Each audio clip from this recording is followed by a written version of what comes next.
ஸ்ரீ ரேவா காண்டம் 126 அத்தியாயம் ஆயோனி பிரபாவ தீர்த்தத்தின் மகத்துவம்.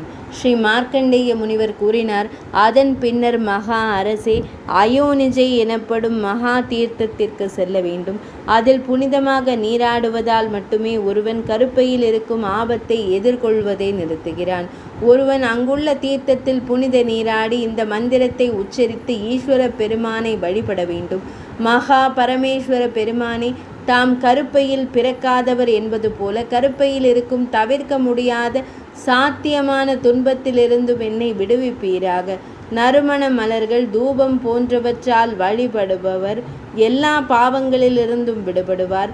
தயிர் கலந்த அரிசியால் லிங்கத்தை பக்தியுடன் மூடுபவர் அவ்வாறு மூடப்பட்ட அரிசி மணிகளின் எண்ணிக்கைக்கு ஏற்ப தேவர்களின் உலகில் வசிப்பார். பக்தர் அயோனிஜ தீர்த்தத்தில் நறுமண நீரால் மகாதேவரை அபிஷேகம் செய்ய வேண்டும். அவர் தேன், பால் அல்லது தயிர் கொண்டும் அபிஷேகம் செய்யலாம். அவர் பெரும் மகிமையை அடைவார். வளர்பிறையின் 8ஆம் நாளிலோ அல்லது தேய்பிறையின் 14ஆம் நாளிலோ அவர் மகாதேவரை வழிபட்டு வாய்ப்பாட்டு மற்றும் வாத்திய இசையால் அவரை மகிழ்விக்க வேண்டும். அவர் சிவனின் உலகில் வசிப்பார். திருவிழாக்களை கொண்டாடுபவர்கள் அனைத்து உயிரினங்களும் அழியும் வரை சிவனின் உலகில் வசிப்பார்கள். இந்த மந்திரத்தை எப்போதும் உச்சரித்து தனது முறையீட்டை சமர்ப்பித்து பக்தன் மிகுந்த பக்தியுடன் பகவானை வலம் வர வேண்டும். மகா பரமேஸ்வர பெருமானே, தாம் ஒரு கருப்பையில் பிறக்காதவர் என்பது போல ஷர்வா, ஒரு கருப்பையில் இருப்பவனுக்கு ஏற்படக்கூடிய எல்லா விதமான துன்பங்களிலிருந்து என்னை விடுவிப்பீராக. பாரம்பரியமாக தேவர்களின் பகவானிடமிருந்து பெறப்பட்ட பின்வரும் நற்பலன்களை மனிதர்கள் கூறியுள்ளனர். மன ஒருமைப்பாட்டுடன் கேளுங்கள். தொண்டையை மேலும் மேலும் வறண்டு போகச் செய்யும் பல மந்திரங்களால் என்ன பயன்?